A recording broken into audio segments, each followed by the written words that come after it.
అంటే ఏ హీరోకైనా సరే మామూలుగా సినిమాల్లో ట్విస్టులు ఇవన్నీ ఉంటాయి. నీకు నిజ జీవితంలో కూడా ఉన్నాయి ట్విస్టులు. జీవితమే సినిమా అనే దానికి యాక్చువల్గా ఒక ఎగ్జాంపుల్ నువ్వు. అంటే ఏదో బయోపిక్ చేయడానికి మా పని లేదు చాలా ఇప్పుడన్నా ఒకసారి కష్టం జరుగుతాయి. ఏదో రోజు ఆటోమేటిక్ రాసినప్పుడు ఈ పనికి వస్తాయి అనుకున్నాను మనసులో. I use to make my self feel better that. నిన్ను నేను గత 3 months నుంచి అబ్జర్వ్ చేస్తున్నా కదా. బట్ నువ్వు పని చేస్తున్నావు, నీ పర్సనల్ లైఫ్ కానీ నీ పని కానీ ఎక్కడ ఆగకుండా రెండింటికి టైం కేటాయించుకుంటూ ఆ ఎంతూజియాజం అక్కడ ఆగిపోకుండా వెళ్తాం.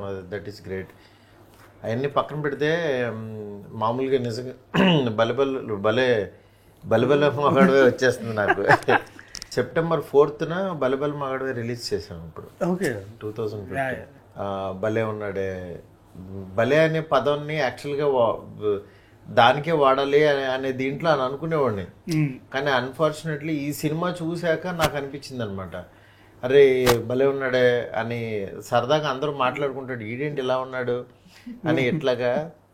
అలాంటి దీంట్లో యాక్చువల్గా భలే ఉన్నాడే టైటిల్ చాలా బాగుంటుందని అనిపించింది. అనగానే మనోడి చాలా టైటిల్స్ పంపించాను. ఈ టైటిల్ బాగుంది సార్ సింపుల్గా నన్ను అట్లా వెళ్ళాము ముందుకి. చెప్తాము ఈ సినిమా చేసేటప్పుడు అసలు ఈ కథ నీకేమి నచ్చింది, ఈ సినిమా జనాలు ఎందుకు చూడాలి ఫస్ట్, ఇందులో నువ్వు అంటే నువ్వు కమింగ్ బ్యాక్ ఫిల్మ్ అని నువ్వు అనుకుంటున్నావా, అసలు ఏమనుకుంటున్నావు? ఇది నాకు ఇప్పటికీ బాగా కూర్చొని, నేను అప్పుడు హైదరాబాద్లో షూట్ చేస్తుంటే మీరు నాకు అప్పుడు ఫోన్ చేశారు, ఇలాగ ఒక అబ్బాయి అన్నాడు. అప్పుడు మీరు నాకు ఫస్ట్ మీరు నాకు పాయింట్ చెప్పారు, తర్వాత అబ్బాయి అన్నాడు తను వచ్చి కలుస్తాడు అంటే, సరే సండే ఆ రోజు షూట్ లేదు నాకు, శివసాయి వచ్చి కూర్చోబెట్టి ఇలా అనుకుంటున్నా చెప్పాడు. Immediate next second I was convince that I wanted to. మీరు వెంటనే కన్విన్స్ అయిపోయాను. బికాస్ అంటే మనం స్టోరీ టెలింగ్లో హానెస్టీ ఉన్నప్పుడు ఖచ్చితంగా రిఫ్లెక్ట్ అవుతుంది. అవునవును. సో అండ్ తను ఏంటంటే is very clear about what he wants. Chandan ఆఖరికి అంటే పక్కన మనం చచ్చిపోయినా పర్లేదు కానీ తనకు కావాల్సింది మాత్రం తనకు కావాలంతే. అందులో కాంప్రమైజ్ ప్రసక్తి ఉండదు. అంటే డైరెక్టర్కి ఆ కన్విక్షన్ ఉంటేనే అది అది తప్పో రైటో ఫస్ట్ అసలు కాన్ఫిడెంట్గా తీయగలుగుతాడని నేను నమ్ముతాను. ఈ పర్టికులర్లీ ఈ క్యారెక్టరు చాలా మంది చేయడానికి కొంచెం భయపడతారు. అంటే సినిమా జెన్యున్ సినిమానే అదంతా, అది వేరే విషయం. లాస్ట్కి వచ్చేసరికి అవన్నీ మనం చెప్తాం. కానీ రన్నింగ్లో యాక్చువల్గా ఒక అమ్మాయి తన్ని ఇలా చూస్తుంది అనేది అంటే ఇతను అసలు అనేది చాలా మంది తీసుకోలేరు ఒక రకంగా. నీకు ఇందులో నచ్చింది ఏంటి అసలు మామూలుగా?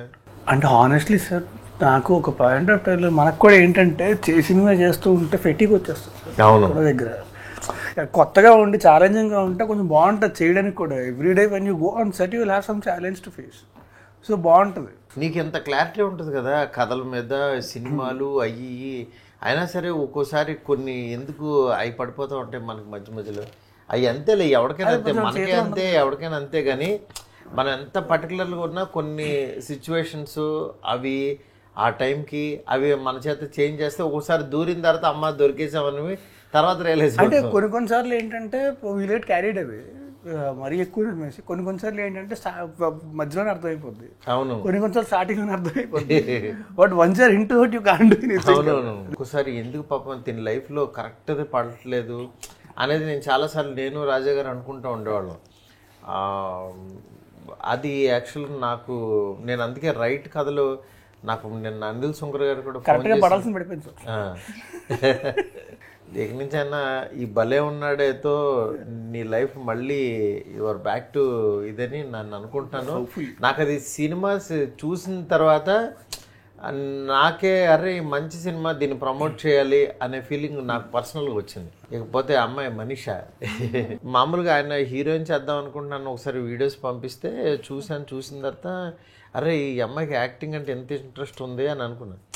బట్ మామూలుగా ఎవరన్నా ఫోర్స్డ్గా హీరోయిన్ చేస్తారు కానీ తన పెర్ఫార్మెన్స్ అది చూసిన తర్వాత నేను నిజంగా షాక్ అయ్యాను. అంటే కష్టపడే విధానం, అంటే డబ్బులు ఉన్నా ఏమున్నా తను కష్టపడాలి, ఇక్కడ బాగా ఇవ్వాలి అనే విధానం నాకు నచ్చింది. ఏం మనీషా నువ్వు అది చేశారనుకుంటున్నావా? ఎస్ ఆఫ్ కోర్స్ చాలా హార్డ్ వర్క్ చేశాను obviously. But Telugu language, I learned it, and I think that was the biggest challenge. But నీకు త్వరగానే లాంగ్వేజ్ వచ్చింది, డబ్బింగ్ కూడా చెప్పావు, అది గ్రేట్ అచీవ్మెంట్, అది చిన్న విషయం కాదు. అది యాక్చువల్లీ డబ్బింగ్ చాలా కష్టం ఉంది సార్, బట్ సాయి సార్ నాకు చాలా హెల్ప్ చేశారు. యా, నాకు చాలా గైడెన్స్ ఇచ్చి చాలా హెల్ప్ చేశారు. So I need to give credit to Sai sir for sure. Sai, నీకు ఎలా అనిపించింది నీ టీమ్?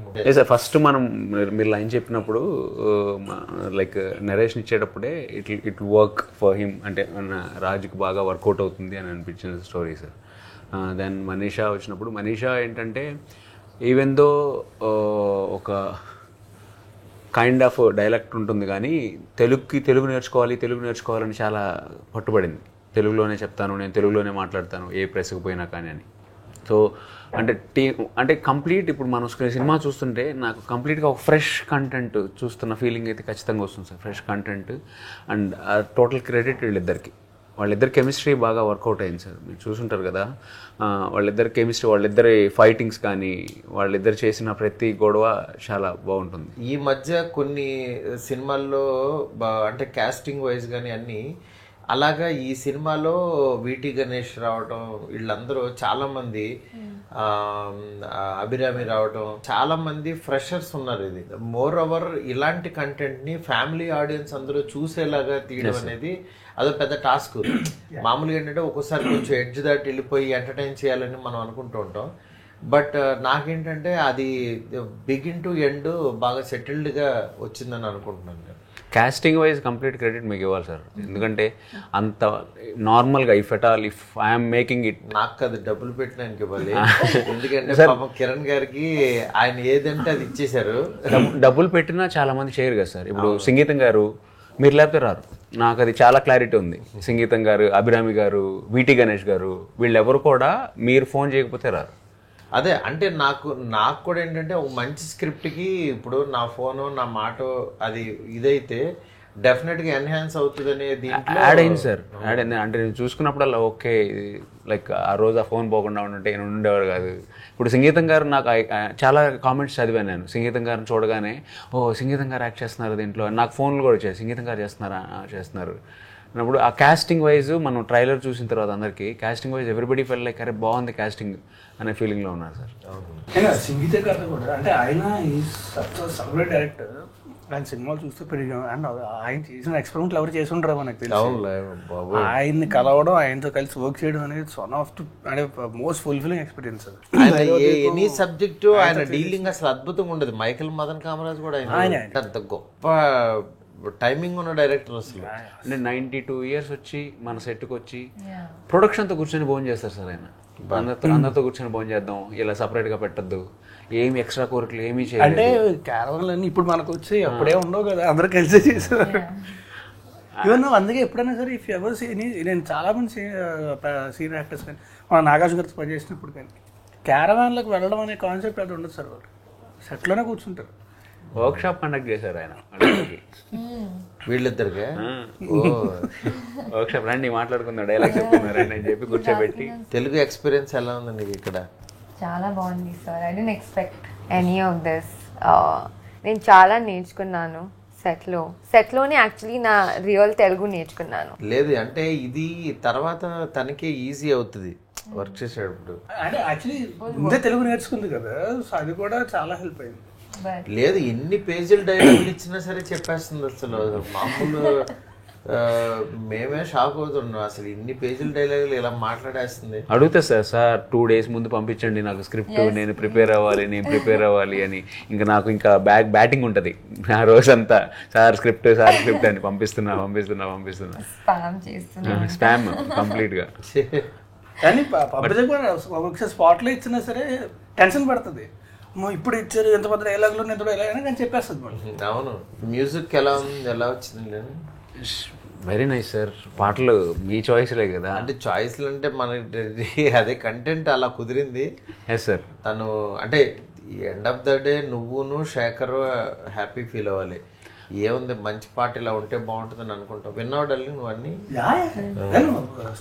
శేఖర్ నేను కూర్చున్నాం సార్. నాకు ఆర్ఆర్ బాగా చేశాడు అనిపించింది శేఖర్. ఇప్పుడు ఆడాళ్ళకి ఆమడ దూరం సాంగ్ చాలా బాగా వెళ్ళింది సార్. అండ్ నెక్స్ట్ వీళ్ళిద్దరి మధ్య వచ్చిన సెకండ్ సాంగ్ రిలీజ్ చేశాం కదా సార్, ఏమై అది కూడా చాలా బాగుంది. కానీ నా ఫేవరెట్ మాత్రం Sophia. Sophia first choice, first song అదే కంపోజ్ చేసి. అదే కంపోజ్. నీకు నెక్స్ట్ మామూలుగా అంటే నువ్వు మంచి ఎంటర్టైన్మెంట్ నీ స్ట్రెంత్ కదా, అవి చేస్తూ ఉంటే బాగుంటుంది కదా, ఎక్కువ ఎందుకు వేరే దానికి వెళ్ళిపోయావు? అంటే నీ జీవితంలో ఎంటర్టైన్మెంట్ పోయిందేంటి? It's an open fact sir. నిన్న కూడా మాట్లాడుకున్నాం sir, you have lot of potentiality. అంత పొటెన్షియల్ ఎందుకంటే నాతో యాక్చువల్గా ఉయ్యాల జంపల తర్వాత బన్నీ నేను కలిసినప్పుడు అసలు వాడు రాజు తరుణ్ చాలా బాగా చేశాడు కదా గురు అని చెప్పి బన్నీ చెప్పాడు. అసలు ఎంత ఈజీ ఉంది అతనిలో ఇది అని. అంటే నిన్ను దాని తర్వాత చూసేవాళ్ళం కదా, ఈజ్ ఉన్న యాక్ట్రెస్లో సినిమా చూపిస్తున్నావు కానీ ఎనీ క్యారెక్టరు ఆ ఈజ్ ఉండేదన్నమాట. చాలా తక్కువ మందికి ఆ ఈజ్. నీది ఫస్ట్ నేను షార్ట్ ఫిల్మ్ చూశాను, గుర్తుందా నీకు? అక్కడ శ్రీనగర్ కాలనీ ఆఫీసులో ఉండగా చూశాను. భలే చేసేవాడు. అంటే అక్కడి నుంచి నీ గ్రోత్ చూశాను నేను. మళ్ళీ నాకేంటంటే ఉయ్యాల జంపాల ఇట్లా క్యాజువల్గా మాట్లాడు అంటే నీ డైలాగులు common man next boy next door లాగా అనిపిస్తూ ఉంటుంది. ఆ క్యారెక్టర్ ఎందుకని అంత మిస్ అయిందో అనిపించింది. బట్ ఈ సినిమాతో నాకు తెలిసి ఫుల్ఫిల్ అవుతుంది అనుకుంటున్నా. ఇది అంత ఎంటర్టైన్మెంట్ ఉంటుంది, అందులో ఉంటూ కూడా కొంచెం కొత్తగా ఉంటుంది. ఇందులో ఎవరెవరు నీకు బాగా చేశారు ఇందులో కామెడీన్స్ మొత్తం? హైపరాది సార్, హైపరాది, రచ్చరవి. సెకండ్ హాఫ్లో రచ్చరవి, ఫస్ట్ హాఫ్లో హైపరాది. ఎండ్ సీక్వెన్స్లో సుదర్శన్ వచ్చేసి ఒక 5 minutes దుమ్ముదులపై వెళ్ళిపోతాడు. అందరూ ఉన్నారు, శ్రీకాంత్ అయ్యంగారు, వీళ్ళు వాళ్ళు, అసలు వీళ్ళు కృష్ణ భగవాన్ గారు మళ్ళీ ఆయన తీసుకొచ్చారు. ఒక్క ఈ యాక్టర్ లేడంటూ ఇది లేదు. మొత్తం ఇండస్ట్రీలో ఉన్న వాళ్ళందరినీ కరెక్ట్గా ప్రతి 2 సీన్లకి ఎవరో ఒకరు కొత్త వస్తూ ఇదైంది. సినిమాటోగ్రఫీ కూడా సినిమాకి ఏం కావాలో అది బాగా తీశారనిపించింది. నాగేష్ అంటే నాకు అంటే నేను చూశాను కదా, అంటే చిన్న సినిమా ఎలా అని కాకుండా సినిమాకి ఏం కావాలో అది పెట్టుకుంటా. నిజం కిరణ్ గారు ఆయన నిలబడాలి, మంచి సినిమాలు తీయాలనుకుంటున్నాను. చిన్న సినిమాలు ఎక్కడ అనిపించదు నిజంగా. అంటే ప్రొడ్యూసర్స్ ప్రతిసారి కూడా ఏం కావాలంటే ఇచ్చారు. అంటే ఇప్పుడు ట్రైలర్ చూసినప్పుడు కూడా చిన్న సినిమా లాగా ఏమి అనిపించట్లేదు. లేదులే మనకి ట్రైలర్ రోజు నాకు మెసేజ్లు వచ్చినాయి చాలా మంది. ఇది నీకు యాక్చువల్లీ హీరోతో ఎలా ఉంది వర్కౌట్? ఎందుకంటే కెమిస్ట్రీ అంటే బయట ఆయన మీద చాలా ఇవి ఉంటాయి కదా, అలాగా సినిమా లోపల కూడా ఏమన్నా ఉంటాయా మామూలుగా? మేము సినిమా చేసేటప్పుడు none of that was there. He was a full clean boy that time. But like మామూలుగా no drama. Shower every day. I'm always clean. Sure. But so నాకు చాలా హెల్ప్ చేశారు, గైడెన్స్ ఇచ్చారు ఎవ్రీ డే. అండ్ నాకు నేను nervous ఉంటే కూడా like he would come and calm me down. It was really amazing working with him. I think best first costar. Thank you. Dance తను చేసిందా? డాన్స్ బాగానే చేసిందా? నేనా నేర్చుకుంది. ఇంట్రడక్షన్ ఈ డాన్స్ గురించి ఆమెను అడగాలి, నువ్వు అడిగితే చాలా బాగా చేస్తాను. నేను నేర్చుకున్నాను, బట్ మీరు చెప్పాలి ఎలా చేశాను. ఇంట్రడక్షన్ డాన్స్తో ఇంట్రడ్యూస్ చేశాను సార్. చిన్న డాన్స్ బీట్ వేసింది. క్విక్ లెర్నర్, బాగా చాలా ఫాస్ట్గా నేర్చుకుంటాను. అంతకుముందు నువ్వు గీతా సుబ్రహ్మణ్యం చేసావు కదా, అరవింద్ గారికి బాగా ఇష్టమైన సిరీస్ ఆహాలో. బట్ ఇప్పుడు నీకు బిగ్ స్కేల్లో స్క్రీన్ మీద సినిమా చూసుకోవాలని మామూలుగా ఓటీటీ డైరెక్టర్ ఎవరికన్నా అది ఉంటుంది. నీకు ఎలా అనిపిస్తుంది? Sir my first step towards a feature film. Like నేను ఏదైతే అనుకుంటున్నానో లైక్ కొన్ని సంవత్సరాల కల. అవును, అంటే బిగ్ స్క్రీన్ మీద మనది టికెట్ కొనుక్కుని మన సినిమాకి రావాలి ఆడియన్స్, అది వేరే ఉంటుంది కిక్. సార్ నువ్వు హీరోయిన్ అయిపోయావు నువ్వు. So dream come true to the max. I always dreamed of being a heroine. So very happy. కన్నడలో కూడా ఏమైనా చేస్తున్నావా? కన్నడలో ఇప్పుడు స్టార్ట్ అవుతుంది అక్టోబర్లో. ఒక డార్లింగ్ కృష్ణతో ఒక మూవీ చేస్తున్నాను. ఈ సినిమా ఆడియన్స్ని ఏం చూడాలని రావాలని అనుకుంటున్నారు మీరు మామూలుగా? అంటే ఈ సినిమాలో ఈ స్ట్రెంగ్త్ ఉంటే ఆడియన్స్కి ఇది నచ్చుతుంది అంటే ఇవాళ ఆడియన్స్ చాలా చూజీ అయిపోయారు. ఏ సినిమా అంటే ఆ సినిమాకి రాదు, రారు. నెక్స్ట్ సినిమా బాగుందంటే ఇంకా దానికే వెళ్తూ ఉంటారు. అంటే అన్లెస్ చాలా టికెట్ కాస్ట్ పెరిగిపోయింది, అందరూ అంత ఈజీగా థియేటర్కి రావట్లేదు. అలాంటి సిచ్యువేషన్లో ఈ సినిమా పర్టికులర్లీ రావాలి అని అంటే ఏమి స్ట్రెంత్ ఉందని మీ ఫీలింగ్, గట్ ఫీలింగ్? మనకి ఎప్పుడైనా ఇంట్లో కూర్చొని చూసినప్పుడు ఏంటంటే చాలా డిస్ట్రాక్షన్స్ ఉంటాయి, ఇవి ఉంటాయి, అవి ఉంటాయి. థియేటర్లో చూసినప్పుడు ఏమి ఉండవు మనకి.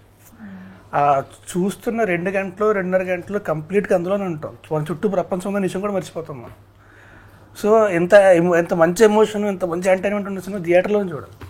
But what we can assure అంటే ఫ్యామిలీ మొత్తం కూర్చొని హ్యాపీగా ఒక 2 hours 15 minutes హ్యాపీగా ఒక మంచి టైం స్పెండ్ చేసినట్టు. అంటే మనది mixing of everything sir. We have a good comedy, good romance between beautiful couple and emotion, కంప్లీట్గా ప్యాకేజ్ లాగా ఉంది సార్ సినిమా. సో పండగ రోజు, పండగ తర్వాత ఫ్యామిలీ అంతా కూర్చొని ఒక మంచి సినిమాని చూసిన ఫీలింగ్ అయితే 100% ఇస్తాం సార్. అది కదా తమ్ముడు, ఇప్పుడు మన సినిమాల్లో హీరోస్ శారీ కట్టే సిచ్యువేషను, శారీ కట్టే ఇది చాలా తక్కువ మంది హీరోలకు వస్తుంది. అందులో ఒక లేడీగా హీరోని అసలు సేమ్ అమ్మాయిలాగా ఉన్నాడని యాక్సెప్టెన్సీ ఇచ్చేది కూడా చాలా రేర్గా ఉంటుంది. అంటే కమల్ హాసన్ గారికి, అట్లాగే మన చిత్రం బళ్ళారి విచిత్రంలో నరేష్ గారు, మేడం సినిమాలో రాజేంద్ర ప్రసాద్ గారు, ఇట్లా చాలా పర్టికులర్ పీపులే చేయగలుగుతారు. అలాంటి దీంట్లో యాక్చువల్గా నువ్వు మళ్ళీ చీర కట్టావు. నిజంగా నీకు ఎలా అనిపించింది చీర కడితే? సార్ సినిమాలు ఎదురు చీర కడతాను, డైరెక్టర్ నాకు చీర కట్టాడు. నీకు ఒకటి తెలుసా, చీర కట్టిన ఫోటో ఒకటి నాకు పెట్టారు. తక్కువని నిన్ను గుర్తుపట్టడానికి నాకు ఒక 2-3 seconds తీసుకున్నాను. అంటే ఆ బొగ్గల వల్ల, అంత క్యూట్ వల్ల నువ్వు బాగా మ్యాచ్ అయిపోయింది అనిపించింది. కానీ ఒకటి మాత్రం అర్థమైంది సార్ నాకు, ఈసారి ఎప్పుడన్నా సరే ఎవరన్నా అమ్మాయి రెడీ అవ్వడానికి లేట్ అయితే మాత్రం ఏమన్నాను సార్, అర్థం చేసుకుంటా. అసలు సచ్ హ్యూజ్ ప్రాసెస్ చీర కట్టడం, చీర కట్టుకొని కాదు రెడీ అవ్వడం అంటున్నారు. చీర కట్టుకోవాలి, తర్వాత కాజల్ పెట్టుకోవాలి, బ్లష్ చేసుకోవాలి, లిప్స్టిక్ పెట్టుకోవాలి. ఎంత ప్రాసెస్ అంటే వాళ్ళకి 2-3 hours పట్టిందా బ్రో? 2 hours పెట్టినట్టుంది దానికోసం కంప్లీట్ క్లీన్ షేర్ చేసి. నిజంగా గర్ల్స్కి అంటే వాళ్ళు సెపరేట్గా కనిపిస్తారు, అది వేరే విషయం. కానీ రెడీ అవటంలోనే ఆ కిక్ ఉంటుంది, ఆ ఎన్హాన్స్ అయ్యేది వాళ్ళు. అందుకే మనకేముంది, షర్టు ప్యాంట్ వేసుకుని వచ్చేస్తాం కింద. అంతే. మన సినిమాకి వస్తే రాజ్ లుక్ కోసం ఫస్ట్ నుంచి బాగా వర్కౌట్ చేశాను సార్. కంప్లీట్గా ఒక వెళ్ళి ఇలా లుక్ మొత్తం తీసేయండి, ఇలా వద్దు, ఇలా ఆల్రెడీ ఉన్నారు చాలా సినిమాల్లో అని చెప్పి ఏదైనా ఫ్రెష్ లుక్ ఉండాలి అన్నట్టు. చెవిపోగు నుంచి చెవిపోగు. So look wise he's look so fresh. మనకి ట్రైలర్కి కూడా అదే ఫీడ్బ్యాక్ వచ్చింది. లైక్ హైపరాది పెట్టారు, ఇంత కాంట్రవర్సీల్లో కూడా మనం అంత ఫ్రెష్గా ఎలా చూపించారన్నా. ఇప్పుడు అంటే నీకు శారీ కట్టుకున్న సీన్ చూసావు తండ్రి? చూసావు, నీకేమనిపించింది? సార్ నాకు ఫుల్ షాక్. నువ్వు హీరోగా, అతను హీరోయిన్ గా యాక్టింగ్ చేస్తే బాగుంటుంది. బట్ చాలా బాగా వచ్చింది, నేను చూసాను. I laughed a lot. It's very nice. నాకు వీటీవీ గణేష్ గారు ప్రతిసారి డబ్బింగ్ చెప్పిన తర్వాత ఫోన్ చేసి ఈ సినిమా పెద్ద హిట్ అవుతుంది సార్ అని అంటుంటారు. ఏమికి డైలాగ్స్ ఏమి ఇది అని ఆయన చాలా ఎగ్జైట్ అయ్యి చెప్తూ ఉంటారు ఆయన జనరల్గా. ఈ సినిమాలో సోల్ ఉంటే బేసికల్లీ ఏమవుద్దంటే అది అందరికీ రీచ్, అది ఆడియన్స్ చేసే యాక్టర్స్కి వాళ్ళకి ఒక హై వస్తుంది. ఈ క్యారెక్టర్ నాది బాగుంది, ఈ క్యారెక్టర్ ఇది ఉంది అని ఒక హై వస్తుంది. అది ఎప్పుడైతే వస్తుందో డెఫినెట్గా అది స్క్రీన్ మీదకి ఎన్హాన్స్ అయిపోద్ది. అండ్ వీటీవీ గణేశన్ గారు కూడా ఆయన చేసేటప్పుడు అంటే మామూలుగా షార్ట్ చెప్తే షార్ట్ చేస్తాం కదా, ఆయన చేసిన ప్రతిసారి కూడా మొత్తం మేకప్ మ్యాన్ వీళ్ళందరూ ప్రతి ఒక్కరు కింద మీద పడి నవ్వుతుండేవారు అనమాట. అంటే ఆయన ఈజ్ ఇన్హెరెంట్లీ ఫనీ. అయినా whatever he does it will be very funny అసలు. అవును, ఆయన జనరల్గా బయట మాట్లాడినా మనం నవ్వొచ్చేస్తా ఉంటుంది. ఊరికినే ఏదో ఒకటి టక్ మన డైలాగ్ వేస్తారు, మనకి ఏమన్నారని అది అర్థమైన తర్వాత ఓహో ఇదే అన్నాడు. ఐ థింక్ ఫస్ట్ డే షూట్లోనే హాస్పిటల్లో షూట్ చేస్తున్నాము, చెమటలు కారిపోతున్నాయి. ఆయనకి కూడా విపరీతం చెమటలు వచ్చేస్తున్నాయి ఆయనకి.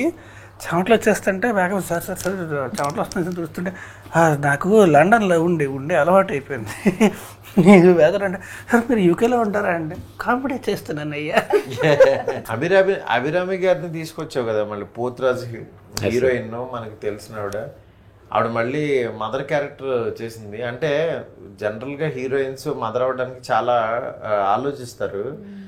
ఆవిడని అలా ఒప్పించడానికి కారణం లైక్ మన స్టోరీ ప్రకారం యంగ్ మదర్ కావాలి సార్. ఓకే. ఆమె అంటే almost like both are sister brother లాగా కనపడాలి. ఆమెకి నేను చెప్పిన మాట అదే, లైక్ మదర్ అంటే మదర్ కాదండి, ఇదే ఒక అక్క తమ్ముడు లాగా ఉండాలి వాళ్ళు, లైక్ యంగ్ మదర్ ఉండాలి అని అన్నప్పుడు ఆమె మొత్తం విని ఓకే అయితే నన్ను మరీ మదర్ని చేస్తున్నారా మీరు అని అన్నది ఫస్ట్. అయితే అప్పుడు స్టోరీ ఎక్స్ప్లెయిన్ చేసినప్పుడు కన్విన్స్ అయ్యారు సార్. కానీ నాకు యాక్చువల్ మహారాజు సినిమాలో కూడా చూశాను కదా ఆవిడని, ఆవిడ మళ్ళీ బ్యాక్ వచ్చిన తర్వాత మంచి మంచి చూజీగా వెళ్తున్నారు ఆవిడ, అంత ఈజీగా చాలా చూజీగా. బట్ మన సినిమాలో కూడా చాలా బాగా చేసింది అనిపించింది ఆవిడ. ఈ సినిమా మాత్రం నా ఉద్దేశం ఏంటంటే చూసిన వాళ్ళు మాత్రం అంటే రాజ్ తరుణ్ సినిమా ఈ రీసెంట్ ఫిలిమ్స్లో లాగా కాకుండా జనరల్లీ అంటే ఇది ట్రెండీగా ఇవాళ మెయిన్ ఈ సినిమా ఆడియన్స్ కనెక్ట్ అవ్వడానికి నేను కారణం ఏమనుకున్నానంటే, ఈ చాలామంది అమ్మాయిలకి పెళ్లి చేసుకునే ముందు వాళ్ళు యాక్చువల్గా గబుక్కున్న వీడు ఇంపార్టెంట్ ఏమో అని, అంటే ఎక్కువ మంది ఈ మధ్య సోషల్ మీడియా కానీ ఈ డిస్కషన్ ఎక్కువైపోయింది. అతను ఇలా ఉన్నాడు, పెళ్లి తర్వాత నాకు ఇలా సరిగ్గా కాపురం చేయట్లేదు, ఇలాంటి చాలా కంప్లైంట్స్ ఎక్కువైపోయినాయి. ఇలాంటి దీనిలో మనం రైట్ పర్సన్ని చూస్ చేసుకుంటున్నామా లేదా అని ముందు టెస్ట్ చేయలేరు, అది మన సాంప్రదాయం కాదు. అలా అని ముందుకు వెళ్ళిపోయిన తర్వాత ఇదైపోద్దామని వాళ్ళు పడే ఒక రకమైన ఒక పెయిన్ ఉంటుంది. వాళ్ళు బయటికి చెప్పలేరు, పేరెంట్స్తో డిస్కషను, పేరెంట్స్ నమ్మి వెళ్ళిపోవటం, దాని తర్వాత అతను ఏమన్నా తేడా అయిపోతే కొంచెం అక్కడ ఇదవుతారు. ఇవన్నిటినీ పెయిన్ని ప్రాపర్గా సినిమాలో తను క్యారీ చేసింది అనిపించింది. ఆ క్యారీ చేసింది కథలో ఆ సోల్ బాగా కూర్చుంది అనిపించింది. సెన్సిటివ్ టాపిక్స్ బెస్ట్ ఫ్రెండ్స్తో కూడా డిస్కస్ చేయరు కదా. అవును, పేరెంట్స్ అంటే ఇట్స్ వెరీ టబూ టాపిక్, అసలు ఇంపాసిబుల్. బట్ బెస్ట్ ఫ్రెండ్స్తో కూడా మాట్లాడలేరు. అంటే ముందు పోనీ అతని సైడ్ నుంచి ఏదన్నా కొంచెం స్పీడ్గా ఉండి ఈ అమ్మాయి సైడ్ నుంచి స్పీడ్గా ఉంటే ఓహో ఇది ఎంత స్పీడ్గా ఉందని వాళ్ళు ఏమన్నా బ్యాడ్ అనుకుంటారని మళ్ళీ అలా కూడా ఉండలేరు, అలానే అడగలేరు, తెలుసుకోలేరు, చాలా ప్రాబ్లమ్స్ ఉంటాయి. అది నాకు తెలిసి ప్రజెంట్ సిచ్యువేషన్కి 100% ఒక కరెంట్ అఫైర్ లాగా అది కనెక్ట్ అయిపోద్దని అనేది ఇది ఉంది. అది చాలా ఫ్యామిలీ అందరూ చూసే విధంగా సెన్సిబుల్గా కామెడీ చేస్తూ, అసలు నీకు శారీ డ్రైపర్ అనేది పెట్టాలని ఎలా అనిపించింది ఇతను? అదే అంటే మన దాని ప్రకారం అతను అమ్మాయిలతో అంత రొమాంటిక్గా ఉండకూడదు కదా సార్. రొమాంటిక్గా ఉండకూడదు, కానీ అమ్మాయిల చుట్టూ ఉంటే ఎలా ఉంటుంది అని అనుకున్నాం. అప్పుడు నేను ఏ ప్రొఫెషన్ అయితే ఇతను అమ్మాయిల చుట్టూ ఉంటాడు అనుకున్నప్పుడు లేడీస్ టైలర్ ఆల్రెడీ మనకు చూసేస్తున్నాము. సో అప్పుడు నేను కొన్ని ప్రొఫెషన్ స్టిక్ చేసుకున్నప్పుడు శారీ డ్రేపర్ అనేది కొత్త ప్రొఫెషన్ సార్. ఉన్నారు ఇప్పుడు 1 or 2 మెంబర్స్ ఉన్నారు, లైక్ చెన్నైలోను మన హైదరాబాద్లో కూడా ఉన్నారు. And they are earning lot వాళ్ళు. సో చుట్టూ అమ్మాయిలే ఉంటారు, అలా ఉన్నా కానీ అమ్మాయిల జోలికి వెళ్ళడు అనే దగ్గర శారీ డ్రేపర్ అనుకో. అవును, తను యాక్చువల్గా ఒక పెళ్లి కూతురికి శారీ కట్టడానికి వెళ్తాడు కదా మామూలుగా. వాళ్ళందరూ అసలు ఏంటి అమ్మాయిలకి శారీ కట్టడానికి అబ్బాయి ఇచ్చాడా అని. కానీ ఈ యాక్సెప్టెన్సీ అంటున్నా అదే, అంటే జనం చూసే కోణం మారాలి. అంటే ఒక కొత్త థాట్ వచ్చినప్పుడు ఓహో ఇలా కూడా సెన్సిబుల్గా చెప్తూ ఉంటారు, ఇలాంటి ప్రొఫెషన్ ఒకటి ఉంటుంది, ఇలాంటి అబ్బాయిలు కూడా ఉంటారు అని చెప్పే ఆ థాట్ అది బాగుంది అనిపించింది నాకు. సినిమాలో ఎంటర్టైన్మెంట్ ఎక్కడ తక్కువ లేదు, ఎంటర్టైన్మెంట్ ఉంది, అన్నీ ఉన్నాయి. నీకు పర్సనల్గా ఈ సినిమా ఎలా నీకు ఇదవుతుంది అనుకుంటున్నావు darling? It's a very special film for me. And also especially the team, especially director. అంటే ఒక డైరెక్టర్ అంత పర్టికులర్గా అంత పర్ఫెక్షన్ కోసం ట్రై చేస్తున్నప్పుడు మనకు కూడా తెలియకుండా వచ్చేస్తుంది. అవును, మనల్ని అంటే మనకున్న అంటే మన ఓపికను దాటి మరీ పనిచేస్తాం. ఎందుకంటే ఆబ్వియస్లీ కదా, అందుకే captain of the ship is so looking for so much perfection, మనకు కూడా తెలియకుండా వచ్చేస్తుంది అది. సో తన సినిమాల్లో అన్నింటిలోనూ ఒక్క సీన్లో మాట్లాడేది మన సినిమా మొత్తం మాట్లాడారు సార్. నాకు తెలిసి ఇప్పుడు అన్ని సినిమాల్లోనూ వరుసగా డైలాగులు ఉంటాయి కదా, మన సినిమాలో మాత్రం లిమిటెడ్గా ఉంటాయి. నేనే చాలా మాట్లాడాను. ఇక్కడ ఈమె ఎక్కువ మాట్లాడింది. తెలుగు రాని వాళ్ళకేమో తెలుగు ఎక్కువ ఇచ్చి మాట్లాడించారు, బాగా మాట్లాడితే కాదు నాకేమో చీర కట్టించాడు. అదే అన్ని రివర్స్. అంటే వాళ్ళ కంటెంట్ స్ట్రైకింగ్ గా లేకపోతే, ఏదో కొత్తదనం లేకపోతే ఆడియన్స్ ని పుల్ చేయలేం. నెక్స్ట్ సినిమా మీద ఇంట్రెస్ట్ రావట్లేదు. ఎందుకంటే 2 hours మన మీద స్పెండ్ చేయాలంటే వాళ్ళు ఏదైనా కొత్త కంటెంట్ అయితే ఉండాలి. అలా అని చెప్పి ఏదో గిమ్మిక్గా కూడా ఉండదు సార్. అలాతో పాటు కొత్త కంటెంట్ అని దూరంగా, ప్రపంచానికి దూరంగా చేసినా సరే ఎవడో చూడ్డు. మన అంటే చిన్న సినిమాల్లో కొంచెం మన లైఫ్లో ఒక స్లైస్ లాగా అది అలా రావాలి. అంటే ట్రైలర్ చాలా ప్రామిసింగ్గా ఉంది కాబట్టి డెఫినెట్గా అందరూ చూస్తారు. నెక్స్ట్ సినిమా కూడా నాకు కూడా బాగా నచ్చింది పర్సనల్గా. డెఫినెట్గా ఈ సినిమా జనంలోకి వెళ్తుంది అనుకుంటున్నాను. ఈ సినిమా ద్వారా రవికిరణ్ ఆర్ట్స్ నిలబడాలి, నువ్వు డైరెక్టర్గా, ఈ అమ్మాయి హీరోగా. ఎందుకంటే ఒక్కొక్క సినిమా చాలామంది కెరీర్స్ మార్చేస్తూ ఉంటుంది. అట్లాగా ఈ సినిమాలో మారడానికి ఎక్కువ స్కోప్ ఉన్న పర్సన్స్ అందరూ ఉన్నారు. లీడ్స్లోను అన్నిట్లోనూ ఉన్నారు. అందుకని ఈ సినిమా బలబల మాగాడమే అంత పెద్ద హిట్ అవ్వాలని కోరుకుంటున్నా. All the best. Thank you.